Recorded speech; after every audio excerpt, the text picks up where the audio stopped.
ассалому алайкум бинандаҳои азизу гиромӣ, ин барномаи иттилоотии ахбор аст ки мустақиман аз телевизиони тоҷикистон манзури шумо менамояд.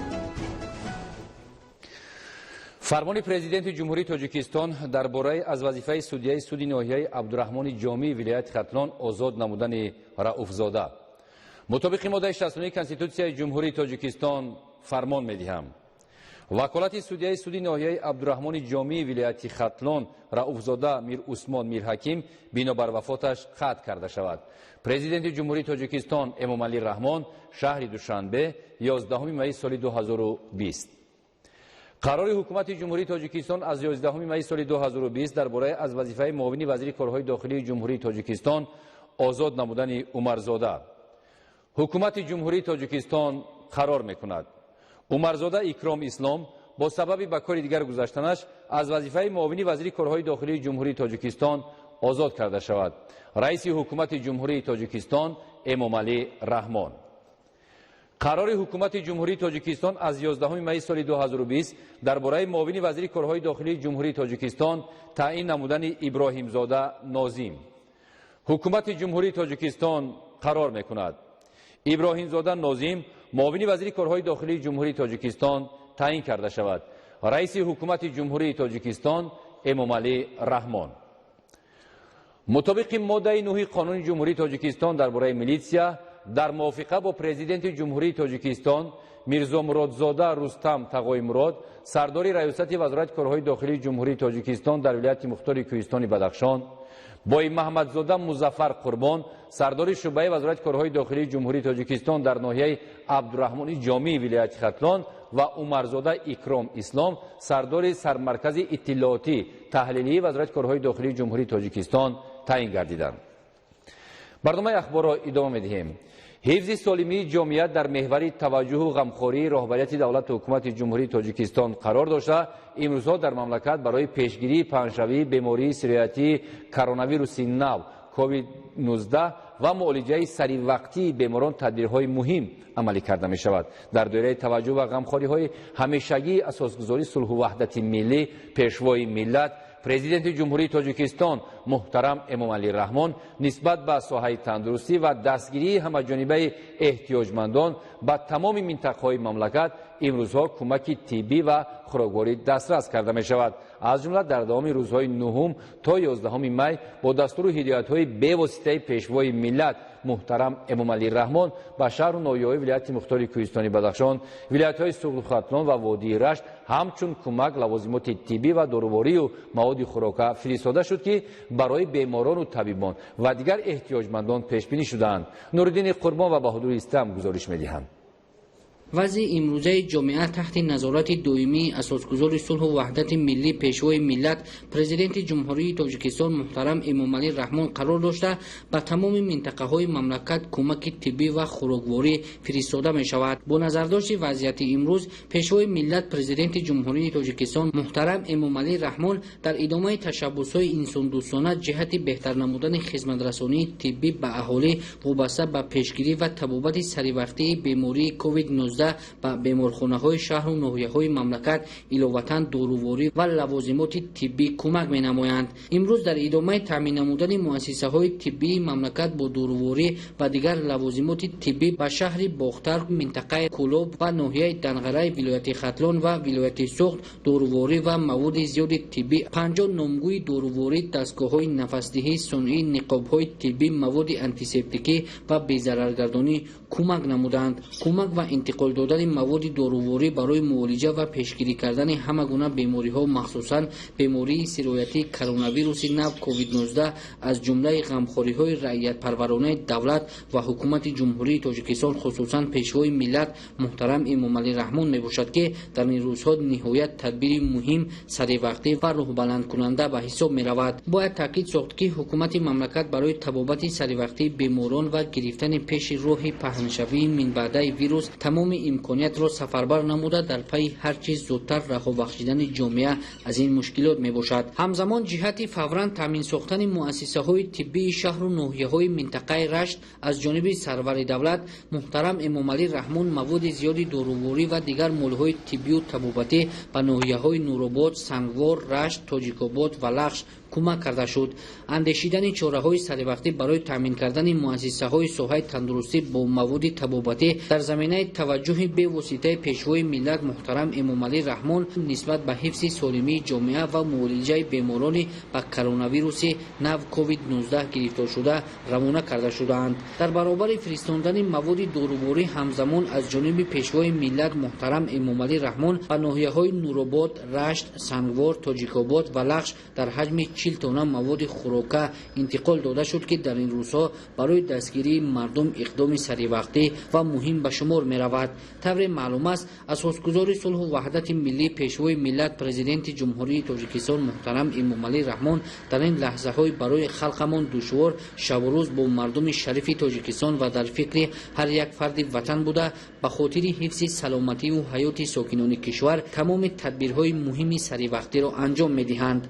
تامین مؤسسه‌های طبی شهر و ناحیه‌های ولایت مختار کوهستان بدخشان، ختلان، سوخت و ناحیه‌های وادی رشت با مواد داروباری و لوازمات طبی اینچنین کمک و طبیبان و دیگر کارمندان سوهای طب و بیماران در شکل مواد خوراکه از تدبیرهای مهمی میباشند که پیشوای ملت محترم امامعلی رحمان برای پیشگیری از پهنشوی بیماری سیرویتی و طبابت سریع‌وقتی بیماران در تمام قلمرو مملکت پیوسته انجام میدهند. نوریدین قربان، بهادری استم، عبیدالله سیولی برای برنامه اخبار. وزارت تندرستی و حفظ اجتماعی اهالی جمهوری تاجیکستان خبر می‌دهد که به حالت 11 می سال 2020 در مؤسسه‌های طبابتی مملکت 661 نفر با سیریت کرونا ویروس آشکار گردیده 21 حالت فوت شهروندان از این بیماری به قید گرفته شده است. وزارت تندرستی و حفظ اجتماعی اهالی جمهوری تاجیکستان از ساکنان مملکت احترامانه خواهش می‌نماید که با مقصد پیشگیری از پنه‌شوی بیماری کرونا ویروس نو کووید 19 قاعده‌های گیگین شخصی را قطعاً رعایت نمایند. در پیروی به اقدام‌های بشردوستانه و احسانکاری‌های اساسگزاری صلح و وحدت ملی پیشوای ملت پرزیدنت جمهوری تاجیکستان محترم امامعلی رحمان از جانب رهبریت جمعیت دارای مسئولیت محدود بازار حاجی شریف به یک قطار مؤسسه‌های تندرستی شهرهای دوشنبه، حصار، وحدت و یک قطار شهر و ناحیه‌های ولایت ختلان کمک رسانیده شد. عائله صاحب وفا در این روزهای مرکب پهن‌شوی بیماری سیریتی کووید 19 و زیاد از 1200 کارمند ساحه تندرستی این شهر و ناحیه‌های مملکت همچون کمک مواد غذایی دسترس نمودند. گزارش همکاران ما در این خصوص. در پرتو سیاست انسانپرورانه اساسگزار صلح و وحدت ملی پیشوای ملت پرزیدنت جمهوری تاجیکستان محترم امامعلی رحمان جهت اجرای عملهای خیر و ثواب و دستگیری بی‌غرضانه نیازمندان امروزها صاحبکاران باننگ و ناموس و دیگر شخصان وطن دوست و سخاوت پیشه رو به احسانکاری آوردند. مخصوصا در این ماه مبارک و گرامی برای مسلمانان از جانب شخصان خیرخواه به احتیاجمندان کمک‌های مادی رسانیده می شود. در این زمینه از جانب رهبریت جمعیت دارای مسئولیت محدود بازار حاجی شریف شهر باختر و عائله صاحب‌وفا و طبیبان جانیسار یک قطار بیمارخانه‌های مرکزی شهر و ناحیه‌های جمهوری که در این لحظه‌های حساس پی طبابت و به حیات سالم برگردانیدن گرفتاران بیماری سیرویتی کووید 19 هستند کمک‌های مادی رسانیده شد. در ابتدا کمک این عائله سخاوت پیشه وطن دوست به 328 نفر کارمند ساحه طبی مجموعه تندرستی استقلال دسترس گردید. از این اقدام جوانمردانه عائله صاحب‌وفا 328 نفر طبیب که شبانه روزی پی معالجه مریضان هستند روح بلند شده احسانکاری این صاحبکار وطن دوست را نمونه واضح پیروی به اقدام و تشبس‌های سازنده و انسان دوستانه پیشوای معظم ملت محترم امامعلی رحمان ارزیابی نمودند. کمک دیگر به 150 نفر طبیب بیمارخانه مرکزی شهر حصار دسترس کرده شد. با وارد شدن نقلیات دارای مواد غذایی به سن مؤسسه تندرستی کارمندان ساحه طب اظهار خوشحالی کردند. مردم فداکار و مردم خودپیشه در تاجیکستان خیلی زیاد هستند و آنها برای تمام طبیبان و کارمندان میانه و خرد طبی که امروز در مجمع تندرستی استقلال زیاده از 480 نفر شبانه روزی در خدمت این بیماران هستند. کارمندان ما نوبت به نوبت آماده گرفته هستند و این اقدام خیر به فکرم یک چند روز دوام میکند تا که تمام طبیبانی که در این شب روز در فعالیت میباشند و بهری معالجه این بیماران سر کار دارند با آنها دستگیری چشمرس رسانده می شود. از این اقدام خیرخواهانه این صاحبکار سخاوتمند دیار 140 نفر طبیب بیمارخانه مرکزی شهر کولاب، 60 نفر کارمند طبی بیمارخانه مرکزی ناحیه دنغره، 185 نفر طبیب بیمارخانه مرکزی شهر باختر، 60 نفر طبیب بیمارخانه مرکزی ناحیه کشانیان و 30 نفر طبیب ناحیه بخش نیز بهره‌مند شدند. همزمان در دایره این اقدام خیرخواهانه به 80 نفر طبیب بیمارخانه مرکزی شهر وحدت سر و لباس محافظتی، عینک‌های مخصوص و دیگر لوازمات طبی دسترس کرده شد. علاوه بر این کمک‌های مادی نیز از قبیل آرد و برنج، شکر و روغن و دیگر مواد غذایی رسانیده شد. مینادوری خود را از نام رهبریت بیمارخانه مرکز شهر وحدت به عائله صاحب فام می‌رسانم که عین زمان به کارمندانی که با اون بیمارانی که گرفتار بیماری شش میباشه عین زمان خدمت رسانده است، کمک رسانده قبل مواد نیاز اولیه و لباس‌های محافظتی با آنها کمک رسانده عین زمان ما به خش تبارشان تقسیم کرده داده ایستادیم. هنگام دسترس نمودن کمک‌های مادی و طبیبان جانفدای تاجیک احساس می‌گردید که کارمندان ساحه حفظ اجتماعی تحت دستگیری و غمخواری‌های پیوسته رهبریت دولت و حکومت مملکت قرار دارند و در جواب به این همه توجه و مهربانی خود را مسئول حفظ سالمی اهالی می‌شمارند. ما امروز مینادوری خود را همه طبیبان شعبه بیمارخانه مرکزی سپاسگزار هستیم که مواد نیاز اوله را به ما کمک کردند.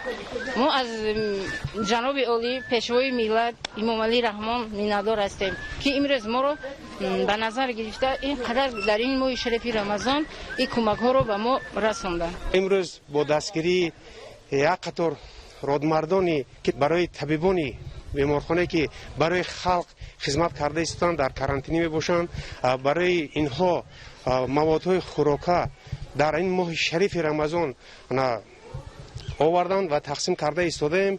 این هم یک دستگیری خوب است. تا امروز ما که 170 نفر که به بیمارخانه شهر حصار بستری کرده بودیم، از این 50 نفرش به خانه جواب دادیم، صحت شدند، شفا یافتند. گفته شد که در اساس هدایت و راهنمایی‌های پدرانه پیشوای معظم ملت محترم امام علی رحمان، شخصان سخاوت پیشه و صاحبکاران وطن دوست امروزها به قشر نیازمند جامعه و افراد دارای نیازهای مخصوص دستی کمک و غمخواری دراز می‌کنند که این عمل جوانمردانه آنها شایسته تحسین بوده، باعث خوشحالی و روح بلندی عائله‌های احتیاجمند می‌گردد.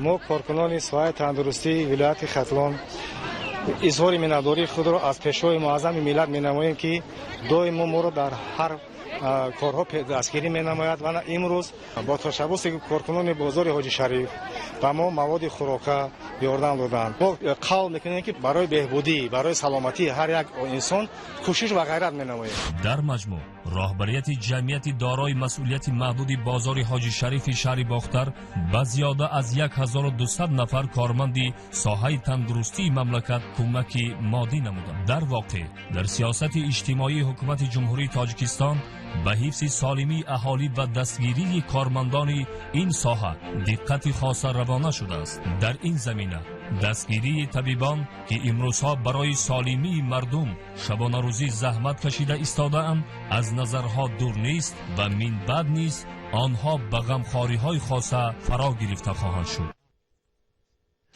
برای تبادل تجربه در مورد تبابت بیماری گرفتاری کرونا ویروس نو کووید 19 امروز در وزارت تندرستی و حفظ اجتماعی اهالی جمهوری تاجیکستان بین متخصصان ساحه طب تاجیکستان و متخصصان ساحه طب جمهوری ازبکستان ویدیو کنفرانس آموزشی صورت گرفت. همکاران ما موضوع را ادامه می‌دهند. در ویدیوکنفرانس آموزشی هیئت طبیبان جمهوری ازبکستان با متخصصان ساحه طب تاجیکستان از جمله با طبیبان بیمارخانه‌های ولایت‌ها و شهر و ناحیه‌های مملکت راه‌های طبابت گرفتاران کرونا ویروس کووید 19 را مورد بررسی قرار داده وابسته به اصول‌های نوی طبابت بیماران مذکور تبادل افکار نمودند. видеоконференсияи имрӯза ба он хотир аст ки мо таҷрибаи ҳамдигарро омӯзем ва ба ҳамкасбони тоҷик барои табобати гирифторони бемории коронавирус дар тоҷикистон кӯмак расонем. ҳайати табибони мо аз 8 нафар сироятшинос, эпидемиолог, пулмонолог ва вирусологон иборатанд ки имшабу рӯз барои тамоми беморхонаҳо истифодаи дониш ва таҷрибаи чунин мутахассисон зарур аст. متخصصان ورزیده ساحه تندرستی جمهوری ازبکستان که علاقه در دوام فعالیت با پیشگیری تشخیص و تبابت پاندمی کووید 19 تجربه انداختند تجربه خود را به متخصصان جمهوری تاجیکستان پیشنهاد می‌نمایند و در صحبت طریق ویدیو کنفرانسیا با متخصصان ریاست‌های تندرستی شهر و ناحیه‌ها سرطبیبان بیمارخانه‌هایی که در آنجا بیماران با بیماری کووید تبابت گرفته ایستادند مصلحت و مشورت می‌نمایند. ما باوری داریم که بعد از این ویدیو کنفرانسیا کار طبیبان جمهوری تاجیکستان و تشکیلاتچیان تندرستی جمهوری تاجیکستان با استفاده از تجربه جمهوری ازبکستان آسان‌تر می‌گردد. تا امروز در وزارت تندرستی و حفظ اجتماعی اهالی با متخصصان ساحه طب دیگر دولت‌ها و سازمان‌های منطقوی زیاده از 10 مرتبه ویدیو کنفرانس‌های آموزشی گذرانیده شده است. ویدیو کنفرانس‌ها با روسپاتربنادزور روسیه، ویدیو کنفرانس‌ها با شورای تندرستی اتحاد دولت‌های مستقل، ویدیو کنفرانس‌ها با سازمان همکاری‌های شانگهای و ویدیو کنفرانس‌ها با دیگر دولت‌ها برگزار نمودند. همزمان ویدیو کنفرانس‌ها از جانب متخصصان ورزیده جمهوری تاجیکستان برای مصلحت و مشورت با طبیبان محلی برگزار شدند. در ادامه ویدیو کنفرانس آموزشی تجربه متخصصان و طبیبان جمهوری ازبکستان عاید بر راه و اصولهای طبابت در دیگر دولت‌های منطقه در سمت پیشگیری و طبابت گرفتاران بیماری کرونا ویروس و طبیبان تاجیک که عین زمان در بیمارخانه‌ها با این بیماری واگیر مبارزه می‌برند توصیه‌های مفید پیشنهاد کرده شد. زلفیه رحیم‌زاده، بهادر استم، عبیدالله سیولی، اخبار. در شهر بختار ولایت خرطلون کارمندان مرکز دولتی سانیتاری و اپیدمیولوژی و کارمندان خواجگی منزلی و کمونالی شهر با دستور مقامات اجرایی حکومت دولتی شهر کارهای بی‌ضررگردانی کوچه و خیابان‌ها، مکتب و مؤسسه‌ها، ایستگاه نقلیات و باغ‌های فرهنگ و فراغتی را وسعت می‌بخشند. از تدبیرهای بی‌ضررگردانی در شهر بختار همکاران ما گزارش می‌دهند. در شهر بختار متخصصان مرکز دولتی نظارت سانیتاری اپیدمیولوژی و خواجگی منزلی کمونالی شهر از ماشین‌های کلان حجم خواجگی منزلی کمونالی استفاده کرده کوچه و خیابان‌های اساسی، مکتب و مؤسسه‌ها، راهروها، کوچه‌های اساسی، ایستگاه واسطه‌های نقلیات، جای‌های جمع‌شوی آدم‌ها خصوصاً باغ‌های فرهنگ و فراغتی را بی‌ضرر گردانیدند. با گفته مسئولین 3 هفته باز چنین تصمیم‌های پاککاری راه اندازی شده، هدف از آن پیشگیری از هر گونه بیماری‌های سیرایتی و حفظ سالمی ساکنان ارزیابی می‌شود. کارمندان مرکز نظارت دولتی سانیتاری اپیدمیولوژی شهر بختار در یک جایگی با کارخانه فرعی دولتی کمونالی شهر بختار کارهای بی‌ضررگردانی در یک قطار کوچه‌های شهر و خانه‌های استقامتی به انجام رساندیم. در حدود شهر برای کارهای بی‌ضررگردانی 1500 کیلوگرم موادهای گیپوکلورید کلسی قابلیت نوکی 60% را تشکیل می‌دهد. مساحت 400,000 متر کوادراتی را در بر می‌گیرد. مقامات اجرایی حکومت دولتی شهر باختر برای انجام چنین کارهای بی‌ضررگردانی متخصصان نهاد دخلدار را جلب نموده، نخست انشاءات بخش معارف، تندرستی، بناهای بلند آشیانه، موضعهای فرهنگ و فراغتی را بی‌ضرر گردانیدند. در کوچه‌های به نام صدرالدین عینی، باربد، دوستی و وحدت شهر باختر تکنیک‌های بزرگ حجم سفربر کرده شده با محلول کیمیایی گیپوکلورید کلسی تمیزکاری نمودند.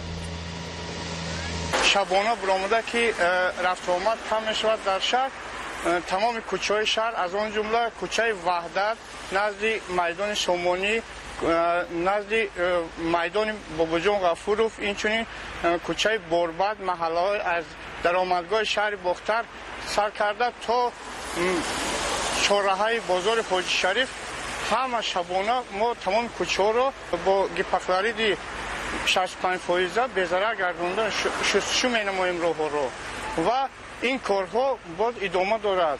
ما اقدام گرفتیم که برای بهبودی خلق برای پیشگیری از کسلی‌های سرایتی کرونا ویروس ما از همه امکانیت‌ها استفاده برده اینچنین شبانه برآمده تمام شهر را به ضرر گردانیم. همچنین گروه کاری از حساب مقامات اجرایی حکومت دولتی شهر باختر با نظرداشت حمایت ساکنان از سرایت‌یابی کارهای فهماندهی انجام داده آنها را به تازه و آزاد نگاه داشتن خانه‌های استقامتی و رعایت حتمی گیگین شخصی دعوت می‌نمودند.